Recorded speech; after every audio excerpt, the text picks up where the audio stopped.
All right, some battles dying, some battles emerging. It is a locker room, number one source for Texans digital content. We got a lot to get into here as we speak on what happened at camp. We'll hear from CJ Gardner-Johnson in the program. He's definitely adding to a potential strength of this squad. But right now, there's a battle that's kind of dead, and it was something that we didn't anticipate being dead this soon.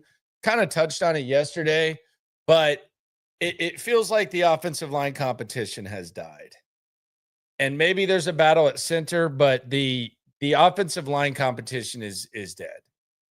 Your starting left tackle is going to be Cam Robinson. Your starting left guard is going to be Laken Tomlinson. No questions asked. Your starting right guard is going to be Titus Howard. And there's probably about a 99% chance that your starting right tackle is going to be Ariante Ursary. And then between Andrews and Patterson, that's the only position that is up for grabs when it comes to the offensive line. So that's kind of shaped up. Do you feel good about it? But they're not really wasting much time when it comes to that. There's not some musical chairs like they had last year where it almost looks like an effing hockey game with the offensive line in some areas. Although last year they kind of just gave certain guys starting roles. But at the same time, they were shuffling guys. There's a clear first team, there's a clear second team, and there's a clear third team. I guess 2 years ago was when they were shuffling a little bit more. But it's already set in stone what the offensive line is. There's one position battle left. And I'm going to later on in the week, perhaps tomorrow with the off day. God, I can't wait to sleep in. I'm going to reassess the position battles because I think on the offensive line right now, we were talking about Blake Fisher versus Ariante Ursary. I truly think we need to wonder if Blake Fisher is even ahead of Zach Thomas when it comes to guys that they would be most comfortable putting out there in a game. I really do. I think he has gone down a level right now. He's gone from a guy that you thought was maybe going to compete. We'll go high school terms. He's gone from a guy that maybe you thought was going to compete for a starting spot on varsity to now you don't even know if he's going to start on JV. That's how bad of a camp Blake Fisher has had up to this point. So the offensive line is set. You have the Patterson versus Andrews battle for starting center. You have the Fisher versus Thomas battle for swing tackle. You have Juice Scruggs versus not getting cut. You have that battle. But that's kind of where we're at when it comes to the O-line. It's set in stone. Four or five spots are decided. And Nick Caserio, it makes sense because Nick Caserio said last year that, or last week, I should say, maybe this week. Yeah, this week. Goodness gracious. High-grade marijuana called Kush on the streets. But he said they wanted to figure out the offensive line next week. And that's when they'll be in West Virginia. They'll have their first preseason game on Saturday. And we'll get a good grasp of that on the super chat. You ain't never hate. Swarm. Evening to you, HDAV Traveler. Milio says he looked decent last year. What was the fall off? I don't know how good Fisher looked last year. Maybe there's just maybe he's going through a slump, but it just appears, again, I said 99%. I think the other spots, the Cam Robinson, the Tomlinson, and the Howard, those are 100% set in stone. And then 99% at the right tackle, Ariante Ursary. PA Texans fan asks, no improvement from Fisher. What does that say about the ability to evaluate offensive line prior to the draft? Well, I mean, where you been, sir? I don't mean that mean, but I mean, they just got rid of a first round pick after 3 years We never saw him really look that good in Kenyon Green. They just got rid of Juice Scruggs. Could very well be cut after year 2. That's a second-round pick, and now you have Blake Fisher, so it's not far-fetched. Obviously, they've had a problem with the offensive line. We're not even talking about having to punt on the Shaq Mason extension. So it's been a problem. Maybe it's better because you have new guys in. Like of all the guys that we just listed, one of those guys was here before the new regime. So you talk about a culture shift and you want to have some hope for the future. Cam Robinson was signed in the offseason with Popovich and Caley there. Laken Tomlinson signed in the offseason. Andrews signed in the offseason. Titus Howard was here. They moved him to guard. And then Ursery. So that's 4 out of 5. So obviously they had a problem. It was kind of the weakness for them. But we'll see what the offensive line looks like. It's shaped up right now. So we'll see what that looks like. Killa X God says, I hear the defense is looking elite. You heard right. Which brings me to the emerging battle of camp that I think is kind of a confirmation of what we've been talking about heading into this season. And that's the 2 elite things that the Texans possess. They have elite corners, starting corners, and they have elite starting edge guys. And from what we see so far in camp, they have potentially elite D-line and a potentially elite secondary. And the question is, what is the strength of this team? What is more elite? Is it the D-line or is it the secondary? Because the secondary is making a really strong case. Kalen Bullock might be like that. I said that yesterday. There was a lot of clues that he's a good player. He might just very well be like that. Their reserve DBs, they got a lot of guys making plays right now. A lot of guys. D-line all over the place. That could have as much to do with the O-line.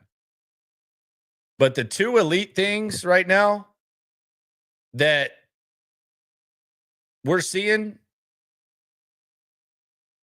they could take you a long way. And quite frankly, the concerns you have on the offense, those areas, the reliance, the dependence on it, they can kind of be minimized and decreased with how good this is.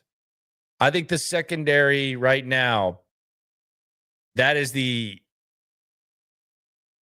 God, I can't even. It's a real battle because Will Anderson and Daniil Hunter have been 2 of the best players in camp.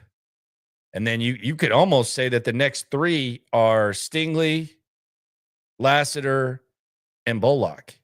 You can make a strong case that the top 5 players in camp right now are all members of the D-line in the secondary. Make a very strong case. I don't even know who else would be in the discussion as far as the best players in camp. Stingley, he's going toe-to-toe with Nico Collins the whole time. Still as solid as ever. Lassiter, he's had a hell of a camp. Bullock, easily a top 5. And then Anderson and Hunter, that's 1 and 2. Flip a coin. So as much as you talk about the concerns and stuff, and we focus on, what this position what this competition's going to be, who's going to be what, all that. The elite has looked even more elite than you could have anticipated, and we spoke very highly of them before. I would say the top 5 players in camp, no particular order, are Will Anderson, Daniil Hunter, Derek Stingley, Kamari Lassiter, and Kalen Bullock. Top 5 players in camp. So we'll say, what does that say about the offense? The offense hasn't just been lost. Like, quite frankly, I think the offense was getting their ass kicked more last year than they are this year. They're not just completely, it's not completely lost. Like, there's some good things that we're seeing from the offense. Like, I'm not sitting here saying that the Texans offense is going to be terrible. I'm just saying the defense is elite. And the areas that we thought were elite from the jump, they've looked even more elite. But as far as, whoa, the offense is getting dominated. Yeah, maybe in certain situations, but they don't look near as lost as they did last year, where it was just complete one-sided beatdowns and there wasn't even jabs thrown. Like if it were a fight, these guys, I mean, they might have stopped last year with the competition.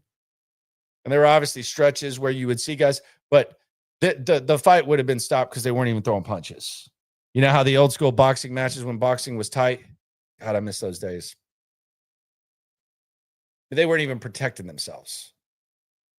But it's been a little bit back and forth in camp. We'll get to the full breakdown in a sec. Shout out to everyone in the chat. Be sure to like the damn video. Like the damn video.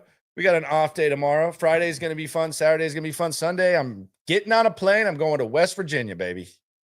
West Virginia. Take me to the mountains. Give me some of that moonshine. Go to practice hungover on that moonshine. But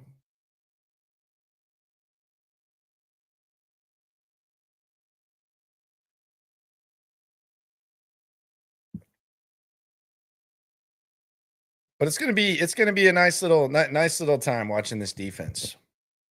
Let's get into the in-depth breakdown of day 7. Observations from one half of the duo that watches it closer than anyone else. Shout out to Cody Stutes, SNL, Monday through Friday, 4:00. We're very excited. We just got something wrapped up. So it's going to be one of our best seasons ever.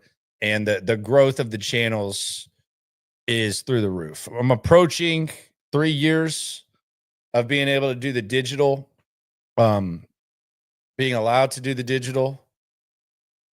And I'm approaching 1 million hours watched on this channel. SNL is doing their thing. And that's really what we value the most, the metric, and appreciate everyone for loyally watching this. But 1 million hours watched means a lot to me in 3 years' time. And we don't take this lightly. Let's get to the in-depth breakdown of day 7. And we will start with the early observations. Arthur Mollett, number 22, kind of an inside corner nickel guy. We've talked about him going through the Petrie practice. At the second consecutive day, he was in the red no contact jersey. So he was not playing. Very active with his teammates, though. He's already got the handshake with CJ Gardner-Johnson. Seems to have kind of the respect, kind of vibing. But he's not really doing much. Christian Harris, he ain't back. Still not practicing. Didn't see him today, which means maybe he was intensifying his work. But we'll see when he's on the field and when he does exist. Jared Wayne's still out. John Mechie has taken advantage of that opportunity. I don't envision John Mechie being on this team, but he's done a hell of a job filling in since Wayne has gone out. So I got to give him credit for that. The Petrie posse in warmups where they have the traditional corners, the safeties. Jalen Reed has been a traditional safety. He's been having a hell of a time as well. And having a hell of a camp as the traditional safety. He's not in that nickel group. He was in mini camp, but they've had him as a traditional safety. He's done a hell of a job. But the Petrie posse was Mollett in the red jersey, D'Angelo Ross, and Miles Bryant, who's done a really good job. Casey Osai was out there. He was doing his thing. And again, I just look over during independent, and I find myself just looking at Jakob Johnson. And Jakob Johnson is just he's a good tight end, and he's a good fullback. Today, he was crushing some skulls as a lead blocker. This is a versatile ball player. Probably one of your better blocking tight ends, if not your best blocking tight end. And a good blocking fullback, Jakob Johnson. You look over, he's running the smooth routes. He looks like a true tight end. He's a massive human being, might be the biggest one. But just notice the hell out of Jakob Johnson on the soup, tier 1. You ain't never hate. Swarm. Defense knows a lot of the plays coming. Do they? I don't think that's true. I don't think that's true. I don't think there's too many practice heroes, and I don't know that they do know those plays.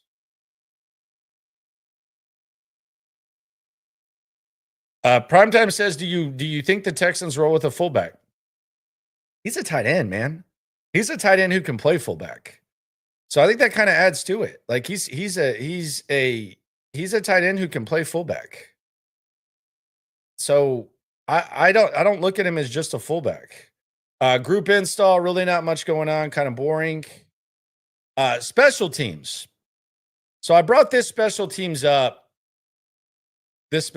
observation up with Cody today on SNL. And I think the running back room might be a little bit interesting because I don't know that Dare Ogunbowale's spot on this team is safe any longer. Because Woody Marks appears to be a pretty good special teams player. Whether it's in coverage, whether it's blocking, he appears to be a good special teams player, and he's the best receiving running back that they have at the moment without Mixon there. I think Mixon is, I don't know. I mean, I don't think that's like Mixon's skill set. He didn't have the body of work in college, but I think he's an underrated receiver.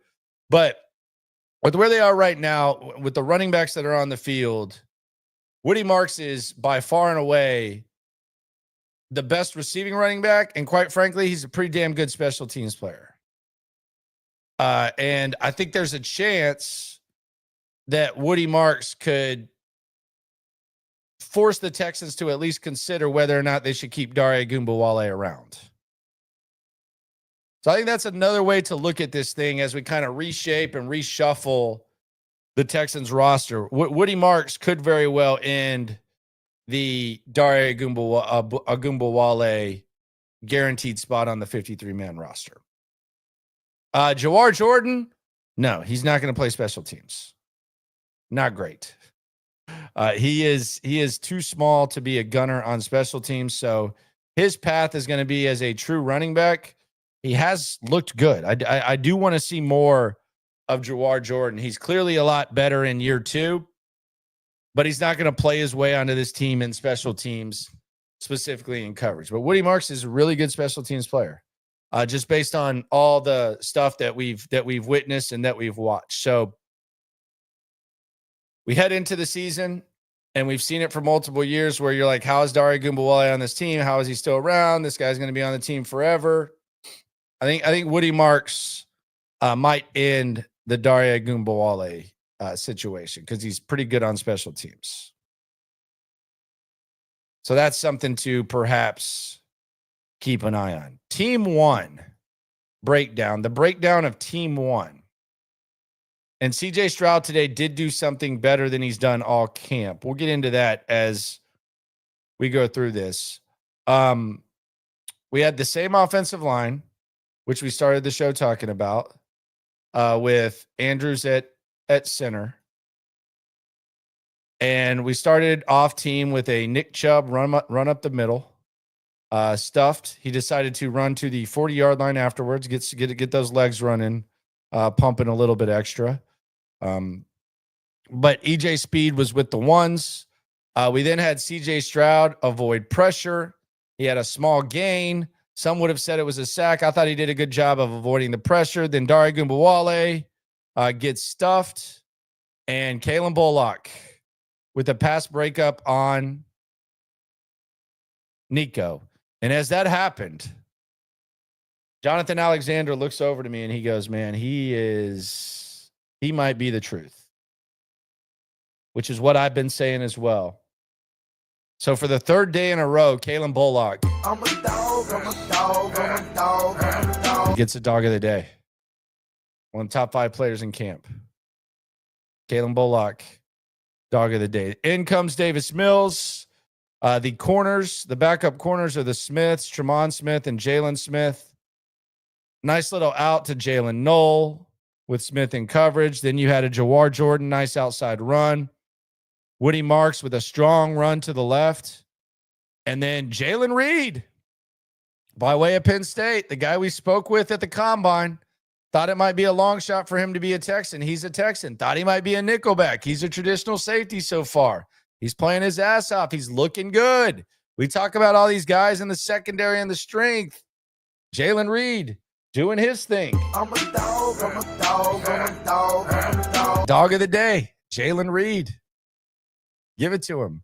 Then we conclude team in a very kind of unfortunate way. Mertz had a pass intended for Mechie.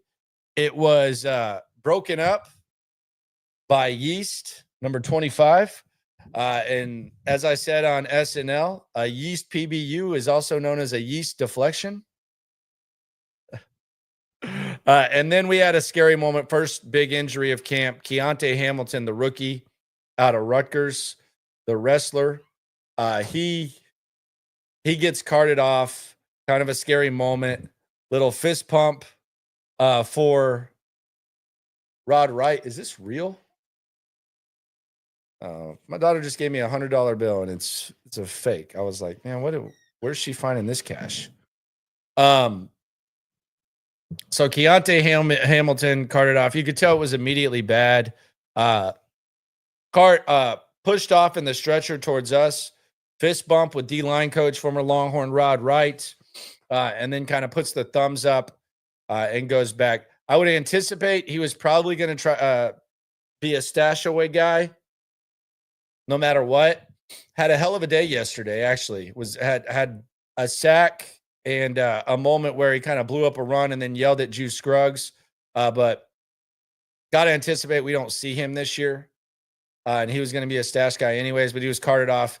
Had his left leg wrapped up. So the young man out of Rutgers carted off. So unfortunate there for Keontae Hamilton, but he did show some things and show that he was worthy of the draft selection that they made. Fake dollar. Okay. Thank you. Fake money. Okay. Just thank you. Appreciate it. Now we go to team 2. Team 2. Jared Patterson is the starting center here in team 2. The rotation with Andrews. And Jared Patterson snaps it to Stroud, and Stroud is immediately sacked. However, they let it play through, and you had a Dalton Schultz one-handed grab up the middle. Would have been a sack, but Schultz still caught it. Still a good rep for him. Then there was a high, and I do mean high, toss to Nico Collins, and then a swarm sack with Daniil Hunter and Mario Edwards. You can pick. And then Stroud was flushed out again. And that was the end for the first team. Then Davis Mills comes in. He wants to get in the high club, the mile high club. So he overshoots Watson. Yeast, by the way, at this point, Yeast is getting second team reps at safety, number 25. It has been MJ Stewart. He was in the MJ Stewart spot. Or no, he was with MJ Stewart, I should say. And right off the top, interception by MJ Stewart with Yeast. Then you had Tremont Smith with an excellent pass breakup to Jalen Knoll. As soon as that happens, you see CJ Gardner-Johnson. He bends down. There's like a social media camera there. He bends down with a few of the other guys, and he says, belt to ass, belt to ass. I asked him what belt to ass is. We'll hear that in a second. But CJ Gardner-Johnson doing like the belt celebration that he did in Philly that he's been known for. And that has traveled to Houston. So good team period with from the secondary, and then Mertz, an overthrow to the far side, a Barrios grab, and then a short toss to Knoll from Slovis. Special teams, pretty much what you'd expect. The guys that you'd expect to be covering kicks out there. CJ Gardner-Johnson during this he has like a juggling football drill that gets kind of competitive with the other guys and the secondary coach. He was doing his thing. But really not much to report on on special teams. Although I will say Fairbairn was perfect today. Now, it was hot weather. It wasn't cold. We know my guy, Kaimi Fairbairn, hates the cold, just like me. But he was perfect, including some very nice ones from 50 plus. So Fairbairn, perfect today. Something else that's perfect that I want to talk about is Bobtac. Shout out to Bobtac, keeping people safe. Bobby's been in this business for 45 years. 409-744-8225. He and his son Reed, they hold it down. There's been some people who've gotten some stuff just for the crib. You go to bobtac.com, you need some gloves around the house, whatever. They got you covered. But what they specialize in is gloves, FR, coveralls, anything you need for safety at work, spill control products, trucking, PPE, all that. They got you covered if you work in the chemical plants, trucking companies, local businesses that need safety supplies. They got you covered. Locally owned and operated. None of that fake stuff that you see. None of that AI customer service. It's real customer service. It's cheaper. They're not sitting there leaving you out to dry. So give Bobtac a call. Give him a text, 409-744-8225. Whether you're on the dock, whether you're trucking, whatever, they got you covered. Let Bobby do his thing. He's been doing it for damn near half a century. That does make it sound a little bit older than 45, but I also think it makes it sound a little bit more baller. Let's go to team 3 here in the locker room.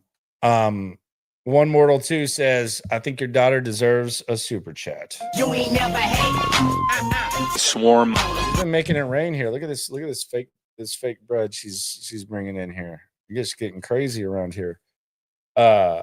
Looks realistic as hell though, but yeah, I appreciate that. One Mortal 2. So let's go to team numero 3, number 3. Team 3. So for team 3, you started off like you pretty much start off every team period with the first team. Nick Chubb for 3 yards. 3 yards for Nick Chubb. Then Brevin Jordan, nice little toss from CJ Stroud. However, he gets laid out by CJ Gardner-Johnson. CJ Gardner-Johnson then immediately starts doing a little dance. Solid hit, solid clean hit. Brevin Jordan not phased, but a nice physical tone-setting hit by CJ Gardner-Johnson. I might as well just do it. I'm a dog, I'm a dog, I'm a dog, I'm a dog. CJ Gardner-Johnson gets a dog of the day. So we have Bullock, CJ Gardner-Johnson, and Jalen Reed. Do you sense a theme here? 3 guys in the secondary, dog of the day. Then we get a traditional lead block from Jakob Johnson. Picked up nicely, but no gain really. But Jakob Johnson looks like he's very comfortable lead blocking. And he looks like he's comfortable blocking out of the tight end position and catching out of the tight end position. So Jakob Johnson does his thing. Then Christian Kirk out of the slot. Maybe was a sack, depending on how you score it. I actually thought CJ did a really good job of using his legs today. I thought this was his best day of using his legs to avoid pressure.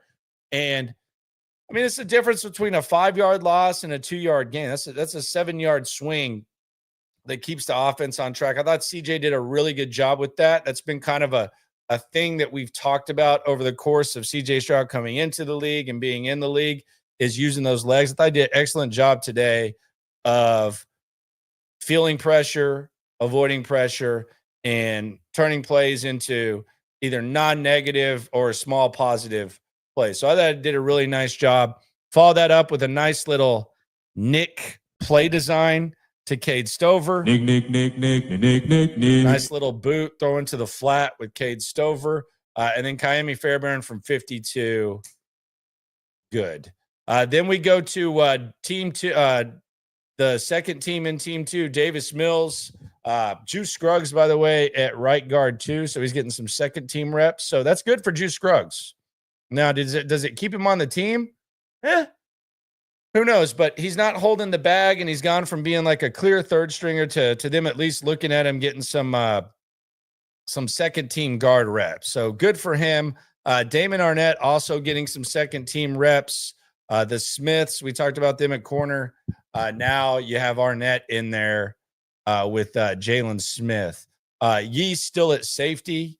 And we'll hear from him in a second. He's gonna be about that life on the back end of practice. Nice little clean run, nice cut outside and spin from Jawar Jordan. Would have been a nice gain, maybe a massive gain depending on how they wrap him up. But Jawar Jordan with a nice cut outside. He's been the best running back on the team. And then I think Woody Marks has probably been number 2, and then maybe British Brooks. But Jawar Jordan with a nice spin. Then you had a dump off to Watson. Jordan with a sliding catch to set up a 4th and short. It was kind of close. And then you bring in Jakob Johnson as a lead blocker for Woody Marks. Absolute skull-crushing block out of the fullback position. Old school Vontae Leach, Moose Johnston type of stuff. Just boom. Like you even saw that the sidelines getting a little bit excited with the way that was. That was that old school football right there from Jakob Johnson. And Woody Marks did a good job running behind him with the cut. So we had a little bit of 21 personnel, 2 backs, 1 tight, with Jakob Johnson going in there doing his thing. Then another strong run by Woody Marks. So he's looking good. And then he has a drop in space. So Woody Marks doing what you don't know that he's really good at, which is running the ball behind a traditional fullback and then just a normal run. And then the thing that he is elite at, he drops the pass, and he would have had a lot of space. So it wasn't his greatest moment, although he's been pretty good. Then you had Fairbairn from 52. He was good there. So Fairbairn remains perfect. Slovis with a nice throw to toss to Taylor outside. Then a wide pass to Luke Lachey. Then you had a Tremont Smith interception. You could have said that this was a sack, but we'll just say it was a Tremont Smith interception. He's been some pretty good corner. I don't know if it's just because the guys behind him haven't been overly impressive, although Jalen Smith hasn't been bad. But Tremont Smith with an interception, and the defense, the secondary, just continuing to roll. Then you had a Slovis, long overthrow, a British Brooks run up the middle. I think he would have broken the arm tackle. Stutz gave the credit for the TFL. I think he would have ran through it. And then John Mechie on a wheel route in the corner, continuing to have a good, nice couple days. And then Fairbairn concludes team 3 with a 36-yard field goal. So more from the secondary.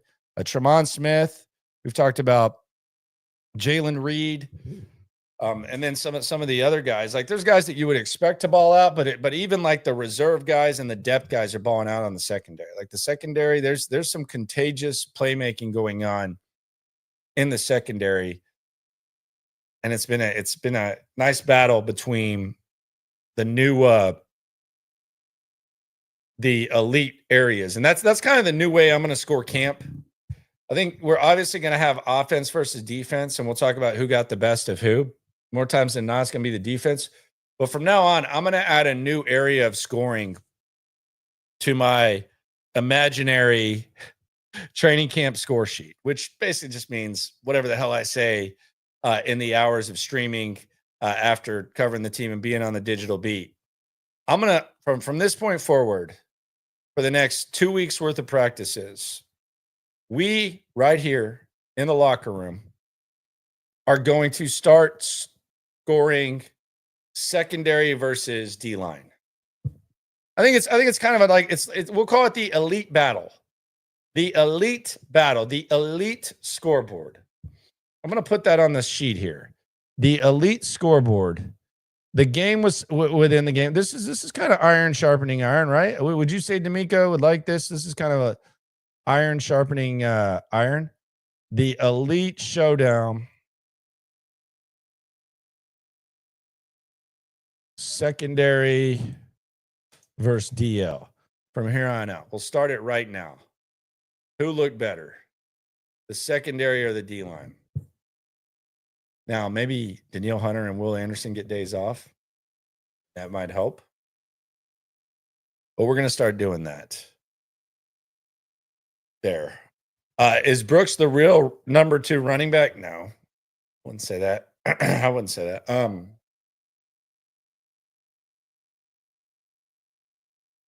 mean, you're talking about like with guys that are healthy or guys that are injured. I would say if we're just basing it on performance and not what they're doing, like Nick Chubb's running back 1, but I would say performance-wise, you can say he's been a fourth, maybe. Like as far as what we have to assess. But I would say that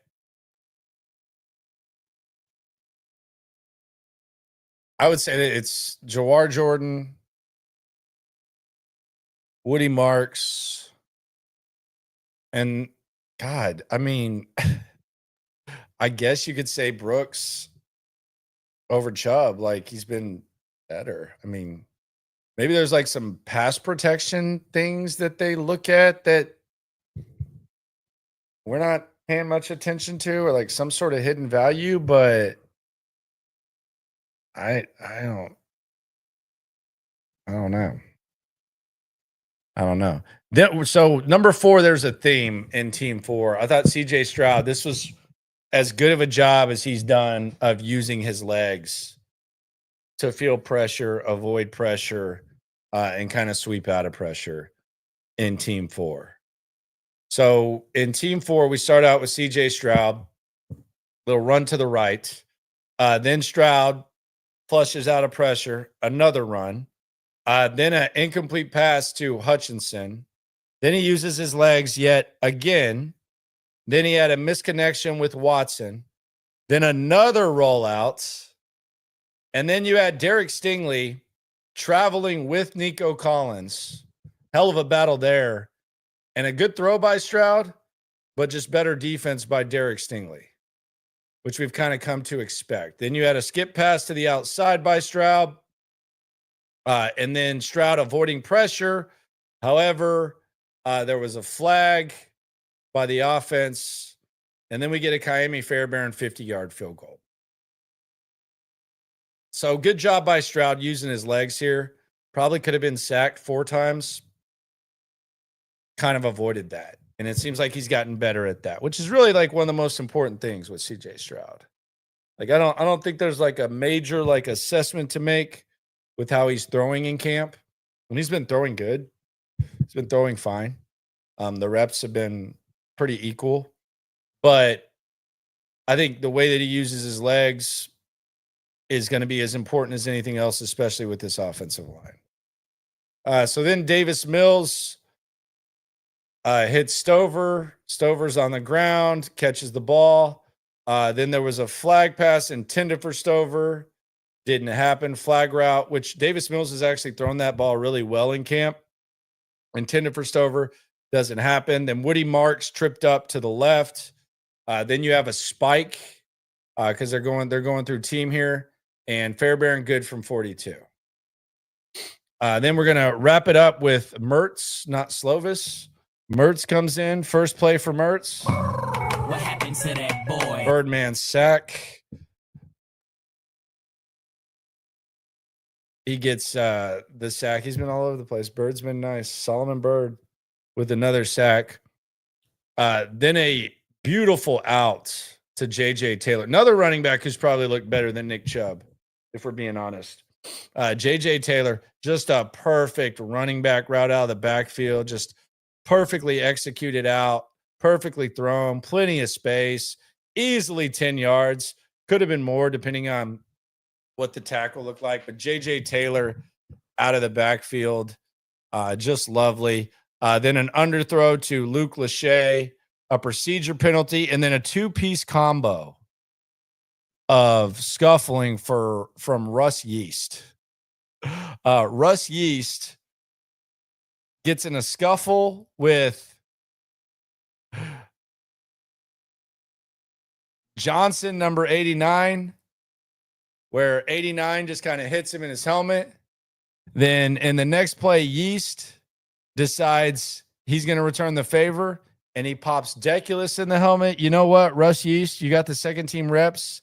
He's had some good, he's done a good job in special teams. Y'all know what's coming. It's been all secondary guys. I'm a dog, I'm a dog, I'm a dog, I'm a dog. Russ Yeast stood on business, and Russ Yeast actually, he took advantage of his reps, and he got a little chippy out there. So Russ Yeast gets the final dog of the day as we conclude the day 7 breakdown here in the locker room. So again, the death of the offensive line competition.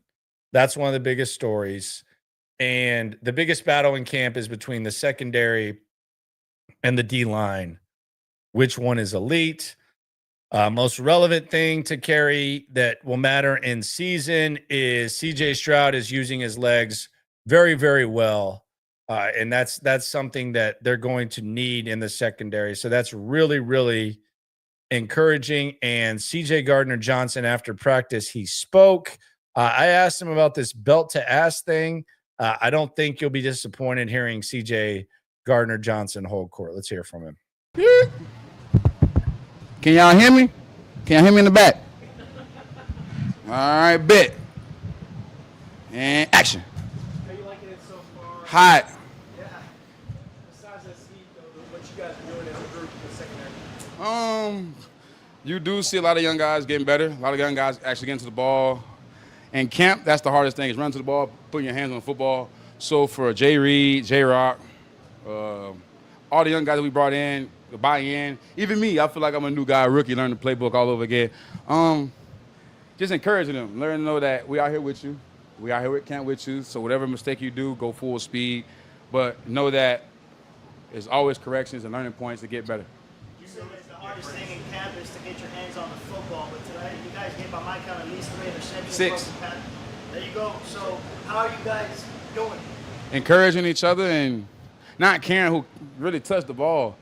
A lot of groups fight for, I don't speak for everybody, but some groups you can tell like they fight for interceptions or they're always worried about who got the next pick. But in reality, you play good football, the ball will find the right person in the defense. I think with a group of guys we got, we just want to line up, go play. And I think me coming here has made me realize that just playing football and the ball will find you is something that I like doing. Now that you're playing, What's your comfort level? Now, I know you were upset, with, you got the trade and you thought you were situated with your family and everything.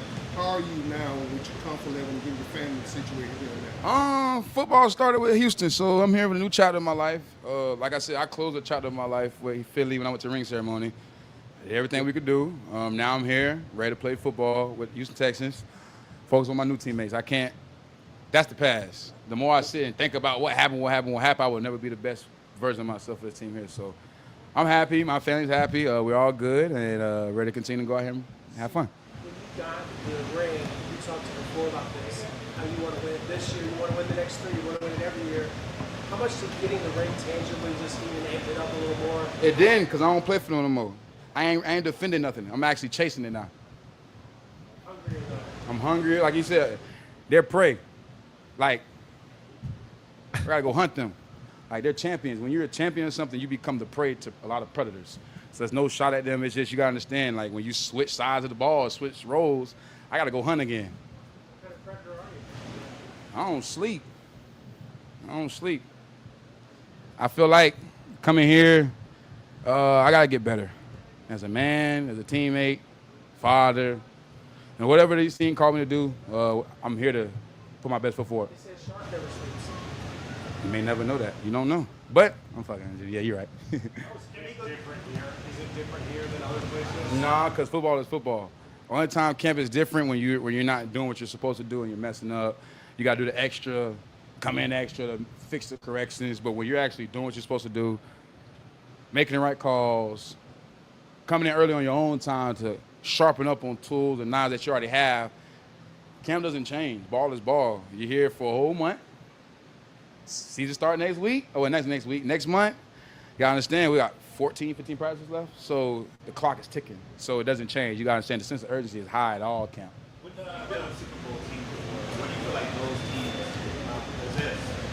What do they have better than others? I've been on a lot of good Super Bowl contending teams. I've been on one Super Bowl winning team. I think let's talk about the contending teams. They all have one thing in common. They're hungry. They're ready to continue to work. And I don't want to lay our bed or say anything to put anything out there, but this is a Super Bowl team right here. Super Bowl caliber team. You guys just go out there and show it week in, week out, and start from practice, start from meetings. Everybody's a Super Bowl contending team because we all high caliber players in the NFL. So we go out there and compete. We got to understand who's next to us, who's across the ball, and we got to understand that this is a job for us. We got to get it done.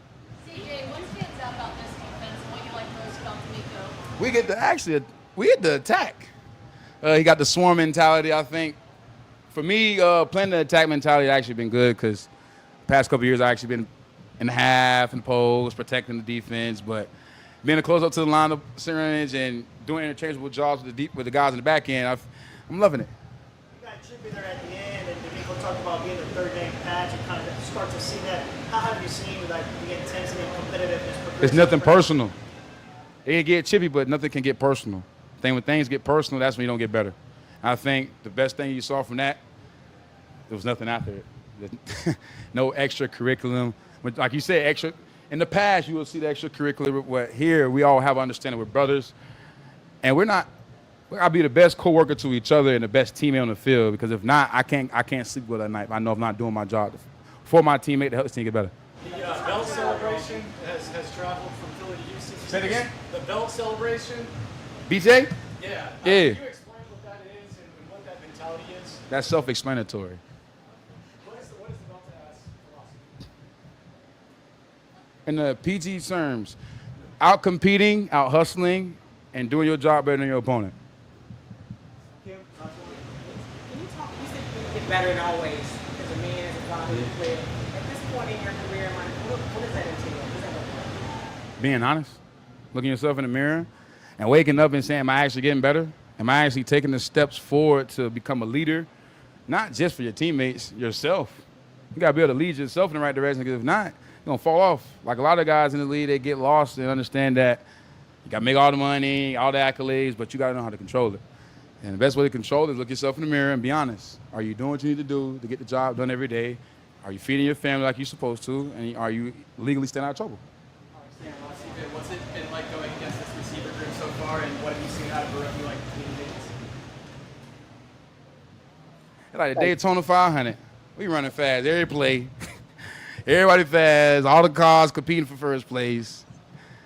We got a fast receiving corps. I'm just going to be honest. It's probably one of the fastest corps I done seen. But they're a dynamic group with different skill sets. They're diverse, and they understand that CJ needs him. Well, they need CJ, and CJ needs them. And they work very well in practice, and we have our days. They win some, we win some. But today, we got the best of the NASCAR group. Thank y'all. All right, there you go. And I do think the final thing there, like it's self-explanatory. We've talked about the secondary. Like we're talking about the elite battle between secondary and D-line. We've talked about that. So the thing that I think is interesting that I just took away from that as we're watching it is I think this team needed to get faster. They needed a little bit more explosiveness, and they needed to be faster. There's been too many times. No, last year there was injuries, but Tank Dell wasn't really explosive last year, even before the injury. And Stephon Diggs, not known as a speed burner, and Nico Collins, he missed an extended amount of time. They need fast guys. They need guys that can get open quickly, whether it's intermediate or whether it's the deep ball. And I do think the Texans did improve their speed at the wide receiver position. They're definitely a much faster receiving group. It's deeper 1 to 6. Don't know if it's as top heavy, although last year it never really gelled with Bobby Slowick. But I do think that they've gotten faster. Now, he says the fastest that he's been around. I don't know. He's been around some pretty good receiving cores. That might be a little much. He might just kind of be lost in the moment and trying to praise the guys after putting belt to S on them for most of camp, as he says. But they have gotten faster for sure. They've also gotten better in that secondary because of him. And it's not just the guys that we expect. I think that's the other impressive thing. Like when you look at and you talk about the strength of the secondary, I think Will Anderson and Danielle Hunter can just make the D-line better just by themselves. Secondary, you need a lot of depth for the most part. Unless you're extremely lucky, you need a lot of depth. We saw games last year where they didn't have Lassiter, and Jordan Love in that Green Bay game had the perfect passer rating. We saw other times where, they didn't have Jalen Petrie and Jimmy Ward, and the Kansas City Chiefs just completely unleashed the ghost of Travis Kelce.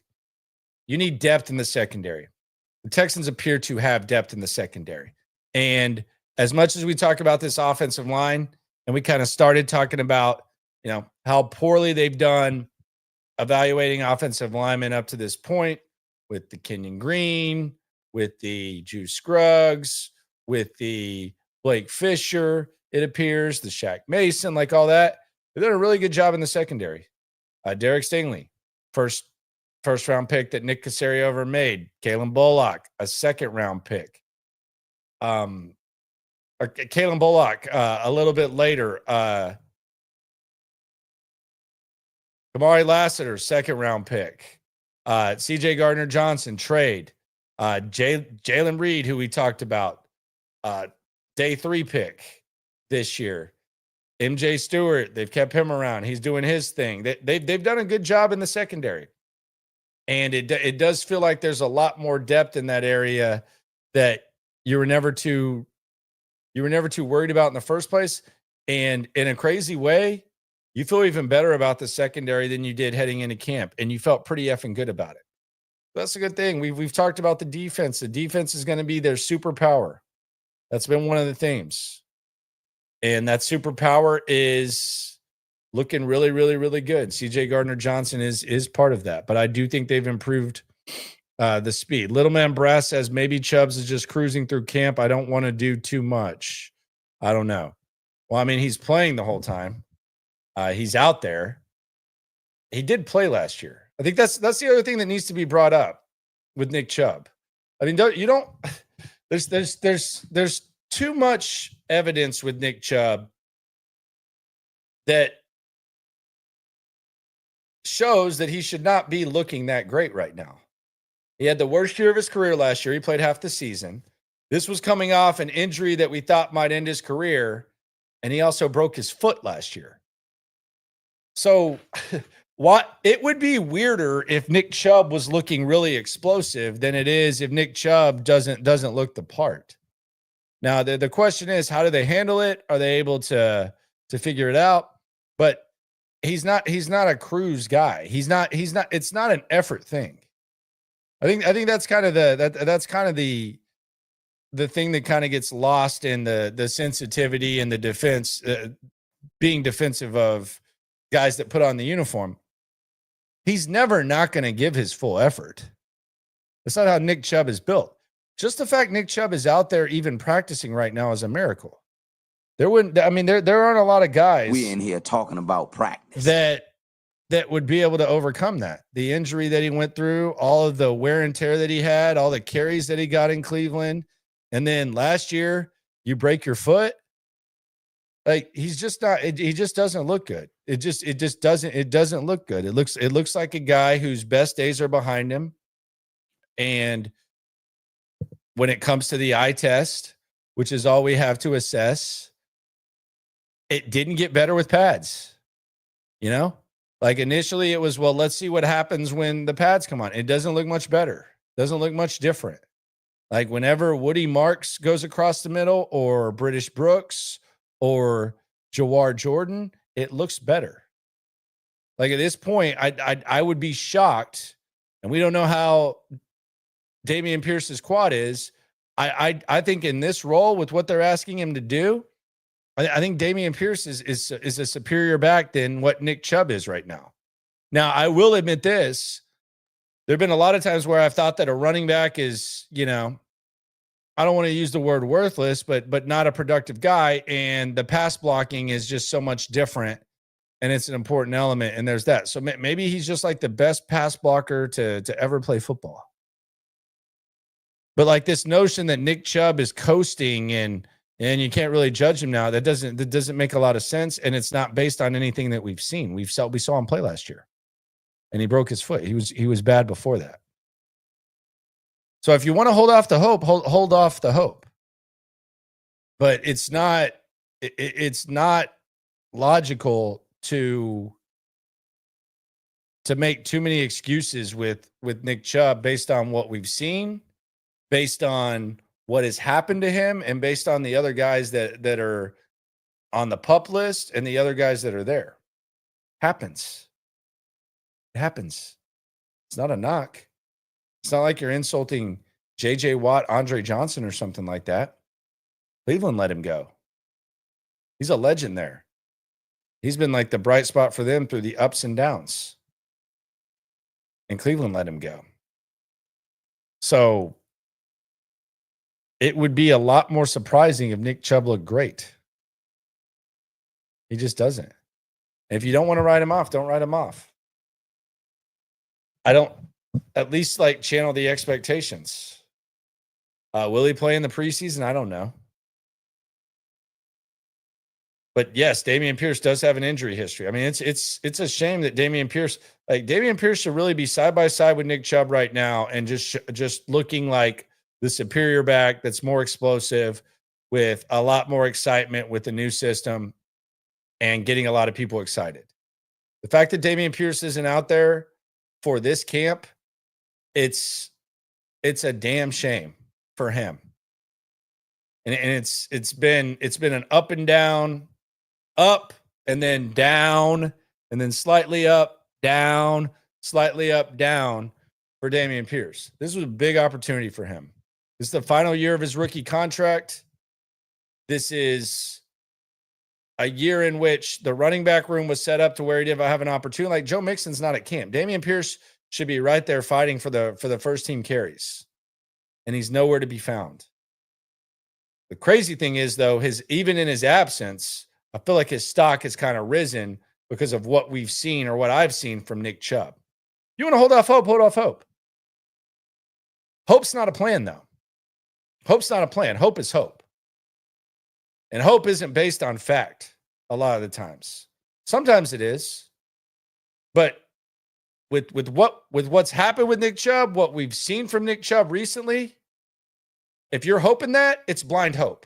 It's not based on any substance. There's nothing substantive about this outside of going back 3 years. That is the reasoning behind Nick Chubb. I know Stutz has kind of been the one that's been on this. I'm seeing the same thing. I think most people are seeing the same thing that are actually watching practice and wanting to trust their eyes. Same reason last year I said Shaq Mason was washed. So maybe there's like a spot duty situation where they figure out Nick Chubb. But if you're expecting Nick Chubb to be a guy that's going to carry the ball 15, 20 times in a real game and it looked great, I hope you're right. But my hope is as blind as the hope of Nick Chubb. There hasn't been any like quality pushback. Oh, well, he's just going to wait till the regular season. Okay, what happened last year? Played last year. Oh, well, maybe he's just cut. No, he's trying as hard as he can.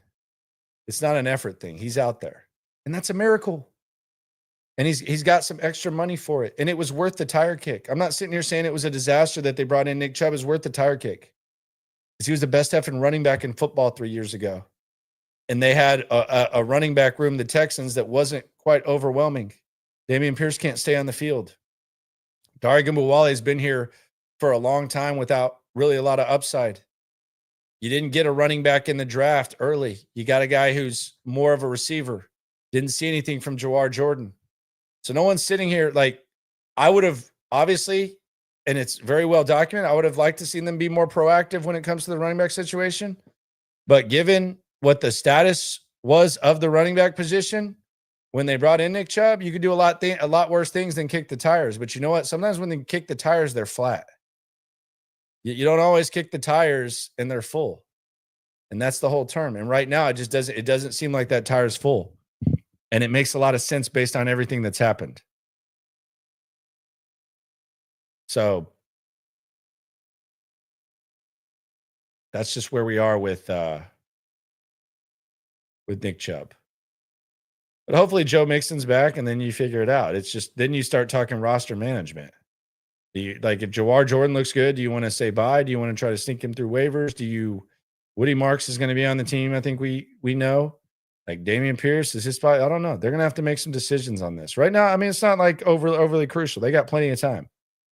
Maybe he figures it out. Maybe he goes out there and all of a sudden it's like, damn, Nick Chubb's got kick in his step. I would love for that to happen. That'd be great. Appreciate y'all for rolling through. Shout out to BobTac for sponsoring the video. Be sure to subscribe, like, right along.